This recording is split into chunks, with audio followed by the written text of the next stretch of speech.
રાજકોટના સમૂહ લગ્નમાં છેતરપિંડી મામલે કોંગ્રેસની એન્ટ્રી થઈ છે। રાજકોટ શહેર કોંગ્રેસ પ્રમુખ અતુલ રાજાણીએ કહ્યું છે કે સમૂહ લગ્નમાં છેતરપિંડી કરનારા શખ્સો સામે કડકમાં કડક કાર્યવાહી કરવામાં આવે। આ અંગે તેમણે રાજકોટ જિલ્લા કલેક્ટરને રજૂઆત કરી। લગ્નના ખર્ચનો હિસાબ, આયોજકોનો ક્રિમિનલ રેકોર્ડ, કરિયાવર સહિતના મામલે જિલ્લા કલેક્ટર દ્વારા નિયમો ઘડવામાં આવે તેવી માંગણી કરવામાં આવી।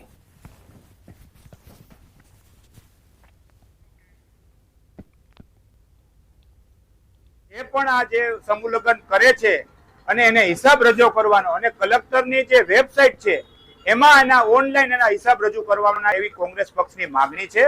અને જે 2 દિવસ પહેલા જે સમૂહ લગ્નના જે મુખ્ય સૂત્રધાર હજી પકડાના નથી એની સામે પગલાં લ્યો, કડકમાં કડક જાહેરમાં એને રોડ ઉપર લઈ આવી જેના પૈસા ઉઘરાવેલા છે એને પરત આપવા એવી કોંગ્રેસ પક્ષની માંગણી કરવામાં આવી છે। વડોદરામાં પ્રખ્યાત એજ્યુકેશનલ ઇન્સ્ટિટ્યૂટના પાટિયા પડી ગયા। તબીબી અને એન્જિનિયરિંગનો અભ્યાસ કરાવતી FIIT JEE ઇન્સ્ટિટ્યૂટનું ઉઠામણું થયું છે। જૂના પાદરા રોડ પરનું એક સેન્ટર રાતોરાત બંધ થઈ ગયું। કર્મચારીઓના પગાર, વેન્ડરોના કરોડોના નાણાં અટવાઈ ગયા છે। વાલીઓ પાસેથી ધોરણ 11 અને 12 એમ એક સાથે 2 વર્ષના એડમિશનના નાણાં ફી પેટે વસૂલાયા હતા। સેન્ટર અચાનક બંધ થઈ જતા પ્રવેશ મેળવેલા વિદ્યાર્થીઓ રજડી પડ્યા છે। નાણાં પણ ડૂબ્યા છે। છેલ્લી ઘડીએ નવા ઇન્સ્ટિટ્યૂટમાં એડમિશન માટે વાલીઓની દોડધામ જોવા મળી। સેન્ટરના માલિક અને દિલ્હીના વતની AK ગોયલ સામે દેશમાં અનેક જગ્યાએ પોલીસ ફરિયાદ થઈ હોવાની ચર્ચા છે।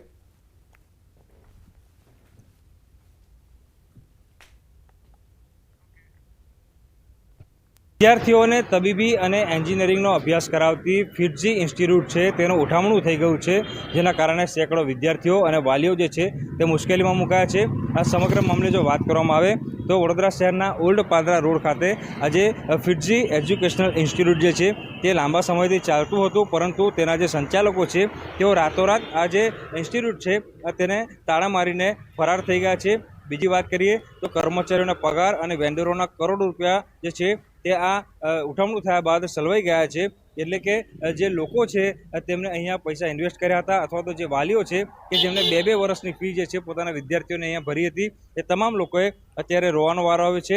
આ સંચાલકોની વાત કરીએ તો વાલીઓ પાસેથી ધોરણ 11 અને 12ના એક સાથે 2 વર્ષના એડમિશનના જે પૈસા જે છે તે ઉઘરાવી લેવામાં આવ્યા હતા અને અચાનક રાતોરાત આ જે ઇન્સ્ટિટ્યૂટ છે તેને તાળા વાગી જતા જે વિદ્યાર્થીઓ જે છે ચોક્કસથી મુશ્કેલીમાં મુકાય છે। કારણ કે થોડા સમય બાદ જ્યારે પરીક્ષાઓ યોજાવાની છે ત્યારે પરીક્ષા ટાણે જ આ જે ઇન્સ્ટિટ્યૂટ છે તેનું ઉઠામણું થઈ જતાં, તાળા વાગી જતાં અત્યારે જે વાલીઓ અને વિદ્યાર્થીઓ જે છે તે અન્ય કોચિંગ સેન્ટર અથવા તો ઇન્સ્ટિટ્યૂટમાં એડમિશન લેવા માટે આમ તેમ દોડધામ જે છે તે કરી રહ્યા છે। બીજી વાત કરીએ તો FIIT સેન્ટરના માલિક જે દિલ્હીના છે મૂળ વતની DK ગોયલ, તેમની સામે દેશમાં અનેક જગ્યાએ પોલીસ ફરિયાદ દાખલ થઈ હોવાની માહિતી જે છે તે મળી રહી છે અને દેશમાં અલગ અલગ સ્થળો પર આ જ રીતે ઉઠામણું જે છે તે કરવામાં આવ્યું છે। નાનામાં નાનો સિક્યુરિટી ગાર્ડથી માંડીને મોટી મોટી એજન્સીઓ અને વાલીઓ પાસેથી કરોડો રૂપિયા ઉઘરાવ્યા બાદ આ જે ઇન્સ્ટિટ્યૂટ છે તેનું ઉઠામણું થઈ જતાં અત્યારે વડોદરા શહેરમાં જે છે તે ચિંતાનું મોજું ફરી વળ્યું છે। કારણ કે આગામી સમયમાં વિદ્યાર્થીઓની પરીક્ષા છે અને આ પરીક્ષા ટાણે જ વિદ્યાર્થીઓ અન્ય જગ્યા પર એડમિશન લેવા માટે કઈ રીતે આખું પ્રોસિજર છે તે પૂરો કરશે તે સૌથી મોટો સવાલ જે છે તે ઉઠવા પામી રહ્યો છે। બહારથી ખાદ્ય વસ્તુ મંગાવો તો અચૂક ચેક કરજો। રાજકોટનો બનાવ તમામ લોકો માટે લાલબત્તી સમાન છે। વેજ બર્ગરનો ઓર્ડર કર્યો અને ઘરે પહોંચ્યું નોનવેજ બર્ગર। જાણ બહાર ભૂલથી નોનવેજ બર્ગર ખવાઈ પણ ગયું। ગ્રાહકે મેકડોનાલ્ડ પાસેથી વેજ બર્ગર મંગાવ્યું હતું। રાજકોટ મેકડોનાલ્ડ્સની ગંભીર બેદરકારી છતી થઈ। શાકાહારી વ્યક્તિની ધાર્મિક લાગણી દુભાતા ગ્રાહકે ગ્રાહક સુરક્ષા કોર્ટમાં કેસ કરવાની તૈયારી શરૂ કરી છે।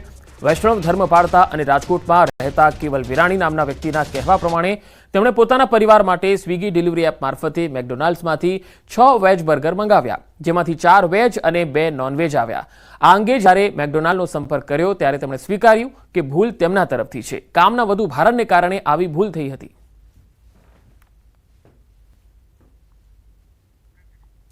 આ તરફ મેકડોનાલ્ડના લાઇઝનિંગ ઓફિસરનું નિવેદન આવ્યું સામે।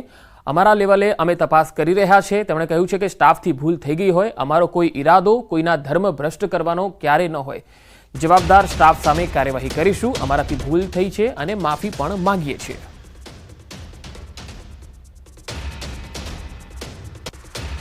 મારફતે મેકડોનાલ્ડ્સમાંથી 6 બર્ગર મંગાવ્યા વેજ, તેમાંથી સ્વિગી મારફતે ડિલિવરી થઈ 9:15ની આજુબાજુ। પછી જમતા હતા ત્યારે વેજ બર્ગર 4 વેજ બર્ગર હતા અને 2 નોનવેજ બર્ગર નીકળ્યા. ફેમિલી સાથે જમવા બેઠા હતા, એમાંથી 2 ચિકન ખવાઈ ગયેલું. ત્યારબાદ ખબર પડી કે આમાં રેડ કલરનો કાગળ આપેલો હતો, એટલે જોયું, ચેક કર્યું, એટલે ખબર પડી કે આ ચિકન છે. નાખ્યો તો વેજનો ઓર્ડર, 2 ચિકન આવ્યા, 4 વેજ આવ્યા, એટલે એક ખવાઈ ગયું. પછી ખબર પડી કે આમાં 1 ચિકન આવી ગયેલું છે. તેથી કરીને પછી 1 ચિકનનું બર્ગર લઈને અમે મેકડોનલ્ડ્સની કંપનીએ ગયા. એકમાત્ર વેજીટેરિયન હોય અને એને ચિકન ખાઈ લીધું છે અને એની આસ્થા સાથે અને એ બાબતે એને જે લાગણી દુભાણી છે તે બાબતે મારી સલાહ લીધેલી છે અને તે માટે ભવિષ્યમાં કાનૂની સલાહ મળીએ મારા ક્લાયન્ટ મેકડોનાલ્ડ સામે અને લાગતા વળગતા દરેક વ્યક્તિઓ સામે કન્ઝ્યુમર રાહે કાયદેસરની કાર્યવાહી કરવા માટે જવાના છે. એ બાબતે અમે જાંચ કરી રહ્યા છીએ અને ઇન્વેસ્ટિગેશન કરી રહ્યા છીએ. આની અંદર મેકડોનાલ્ડની અંદર જે તે વખતે કે રોજબરોજની અંદર એટલું બધું ઓર્ડર આવતો હોય છે, આમ પબ્લિક પણ આવતી હોય છે, ગ્રાહકો આવતા હોય, કસ્ટમર પ્લસ ઓનલાઈન સ્વિગી ઝોમેટોના ઓર્ડરથી પણ આવતો હોય છે. તેને કારણે અમે શું છે કે કાંઈ બાય મિસ્ટેક થઈ ગયું હોય, અમારે જે સ્ટાફ છે એનેથી ભૂલ થઈ ગઈ હોય, કોઈ પણ બીનો કોઈ એવો ઈરાદો નથી હોતો ધર્મ ભ્રષ્ટ કરવાનો કે કોઈને દિલને હાર્ટ ઠેસ પહોંચાડવાનો. રાજ્યના વધુ સમાચારો પર નજર કરીશું. હાલ રોકાઈશું એક વિરામ માટે.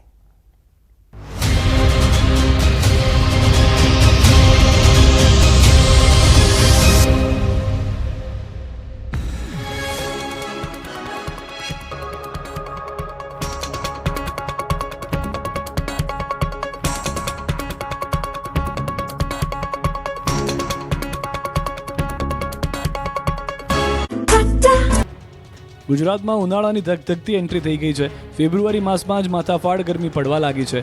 જેવી માર્ચ મહિનામાં ગરમી પડે તેવી ગરમી અત્યારથી પડવા લાગતા ઘરે ઘરે પંખાની બદલે સીધા એસી શરૂ થવા લાગ્યા છે. આગામી દિવસોમાં તો સૂરજદેવ કોપાયમાન થવાના છે. 5 દિવસ પરસેવો છોડાવી દે તેવી આકરી ગરમી પડવાની છે. હવામાન વિભાગે ઉનાળાની એન્ટ્રી સતત યલો એલર્ટ આપી દીધું છે.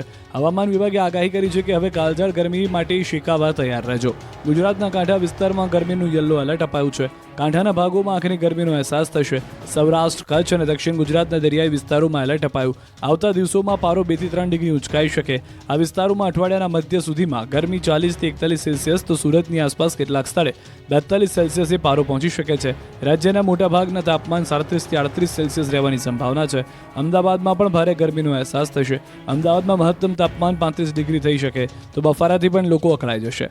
અકળાવી નાખે એવા બફારાની સંભાવના છે. કાંઠા વિસ્તારમાં વધારે બફારાની આશંકા છે. એટલે ફેબ્રુઆરીનું અંતિમ અઠવાડિયું ગુજરાતવાસીઓને તપાવી દેશે. ઉનાળાની ગુજરાતમાં એન્ટ્રી સાથે જ હીટવેવની ચેતવણી આપી છે. તો હજુ ઉનાળાનું ટ્રેલર છે, ત્યારે માર્ચ, એપ્રિલ, મેમાં ઉનાળો કેટલો આકરો હશે એ વિચારો. સોમનાથ મહાદેવ મંદિરમાં મહાશિવરાત્રિની 2025ની ભવ્ય ઉજવણીની તૈયારીઓ શરૂ થઈ ગઈ છે. મંદિર 26 ફેબ્રુઆરીએ સવારે 4 વાગ્યાથી સતત 42 કલાક સુધી ભક્તો માટે ખુલ્લું રહેશે.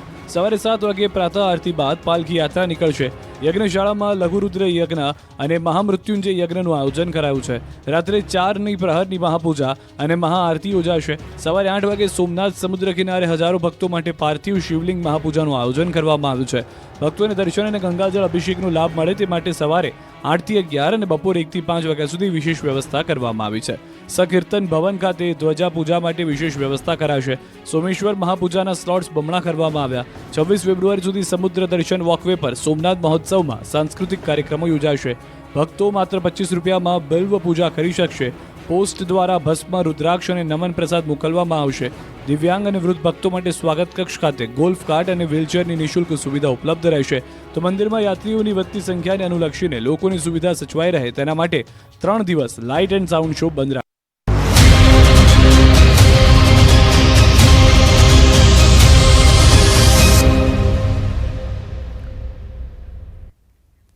બ્રેક બાદ સમાચારોમાં આગળ વાત રાજકોટની. રાજકોટમાં આજી નદીના કાંઠા આવેલા વિસ્તારોમાં મચ્છરોનો ભયંકર ત્રાસ છે. સ્થાનિકોનું કહેવું છે કે અહીં આજી નદીમાં જળકુંભીનું સામ્રાજ્ય આવેલું છે, જેના કારણે મચ્છરોનો ભારે ત્રાસ છે. ખાસ કરીને બેડી ગામમાં સાંજે 5 વાગતાની સાથે જ મચ્છરોનો ઉપદ્રવ ખૂબ જોવા મળે છે અને લોકોનું બહાર નીકળવું મુશ્કેલ થઈ જાય છે. લોકોએ અનેક રજૂઆતો પણ કરી, કોઈ સાંભળવાવાળું અહીંયા છે જ નહીં. મનપા દ્વારા 2 મશીન મૂકી જળકુંભી હટાવવાની કામગીરી ચાલી રહી છે, પણ લોકોનો આરોપ છે કે કામ એટલું ગોકળ ગતિએ થઈ રહ્યું છે કે અહીંયા મચ્છરો ક્યારેય દૂર થઈ જ નથી રહ્યા. 2 નહીં વધારે મશીન મૂકવામાં આવે તો જળકુંભી હટાવી શકાય તેમ છે. શાસકો આ અંગે પગલાં લે એ જરૂરી છે. વધારે મશીન મુકાવી વહેલી તકે જળકુંભી હટાવાય તે જરૂરી છે. 6 કિલોમીટર એરિયામાં ગાંડી વેલ છે. અત્યારે એ વેલ નિકાલ થાય એવી અમારી અપેક્ષા છે સ્થાનિક લોકોને. 6 વાગ્યા પછીનો સમયગાળો મચ્છર માટેનો એટલો વધીન છે કે લોકો બોલી નથી શકતા, જમી નથી શકતા.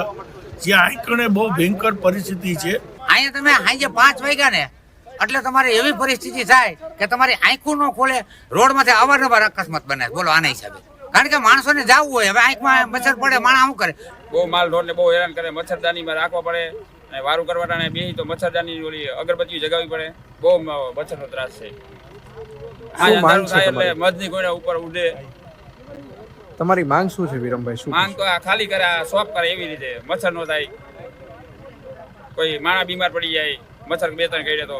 રાજકોટની આજી નદી કાંઠે આવેલા બેડી ગામ અને રેલનગર સહિતના વિસ્તારોમાં લોકો મચ્છરથી ત્રાહિમામ છે તે પોકારી ચૂક્યા છે. અને ત્યારે જ રાજકોટ મહાનગરપાલિકા દ્વારા જોઈ શકાય છે કે આજી નદીની અંદર જે જળકુંભી લાગી ચૂકી છે, આ જળકુંભી દૂર કરવાની કામગીરી છે તે હાલ અત્યારે કરવામાં આવી રહી છે. રાજકોટ મહાનગરપાલિકા દ્વારા હાલ 2 જેટલા મશીનો છે તે મૂકવામાં આવ્યા છે. પરંતુ સ્થાનિકોનું કહેવું છે કે અંદાજિત 8 કિલોમીટર એરિયાની અંદર આ જળકુંભી છે, ગાંડી વેલ છે તે જોવા મળી રહી છે. ત્યારે માત્ર 2 મશીનથી ખૂબ જ લાંબો સમય છે તે લાગી શકે એમ છે. ત્યારે જો ખરેખર અહીંના જે લોકો છે, પછી તે બેડી ગામના લોકો હોય, બેડી માર્કેટિંગ યાર્ડમાં કામ કરનારા મજૂરો હોય, વેપારીઓ હોય, આ તમામને જો મચ્છરોના ત્રાસમાંથી જો મહાનગરપાલિકાએ કાયમી માટે મુક્ત કરવા હોય તો અહીંયા 6 થી વધુ મશીન છે તે રાખવા પડી શકે તેમ છે. હાલ અત્યારે આપ જે દ્રશ્યોમાં જે જોઈ રહ્યા છો, આ રાજકોટ મહાનગરપાલિકા દ્વારા અગાઉ કરોડો રૂપિયાના ખર્ચે આ મશીન છે તે વસાવવામાં આવ્યું હતું અને ત્યારબાદથી આ મશીન છે તે સતત આજી નદીની અંદરથી જે ગાંડી વેલ છે, એટલે કે જેને જળકુંભી કહેવામાં આવે છે, તેને દૂર કરવાની કામગીરી છે તે કરવામાં આવી રહી છે. ત્યારે ખરા અર્થમાં જે જળકુંભી છે તે દૂર કરવાની કામગીરી કરવામાં આવે તેવું સ્થાનિકોનું કહેવું છે. કારણ કે આ જ પ્રકારે જો ગોકળ ગતિથી કામ થશે તો અંદાજિત 5 થી 6 મહિના જેટલો સમય લાગી શકે તેમ છે. તો પાછો જે ગંદુ પાણી હોવાના કારણે ચોમાસાથી આ જે ગાંડી વેલ છે તે ઉત્પન્ન થવાનું ફરીથી શરૂ થઈ જતું હોય છે.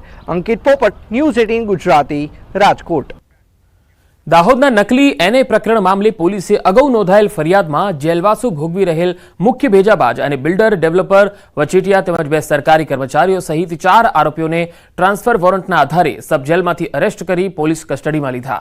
તેઓએ કોર્ટમાં રજૂ કરી વધુ તપાસ માટે રિમાન્ડની માંગણી કરી છે. નકલી એનએ પ્રકરણમાં ઓક્ટોબર માસમાં 70 લોકો સામે ટીડીઓ દ્વારા જે ફરિયાદ નોંધવામાં આવી હતી, એમાં તપાસ દરમિયાન નામ ખુલતા પોલીસે જેલમાં બંધ 4 આરોપીઓને ટ્રાન્સફર વોરંટના આધારે જેલમાંથી કસ્ટડી લીધા બાદ કોર્ટમાં રજૂ કરવા માટે ધરપકડ કરી પોલીસ મથકે લાવવામાં આવ્યા છે.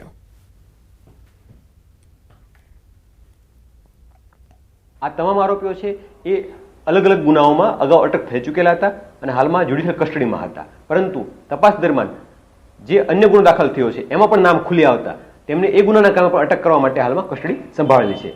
હાલમાં જે કસ્ટડી છે એ ટીડીઓની જે ફરિયાદ હતી એમાં તેમને અટક કરવાની પ્રક્રિયા ચાલુમાં છે.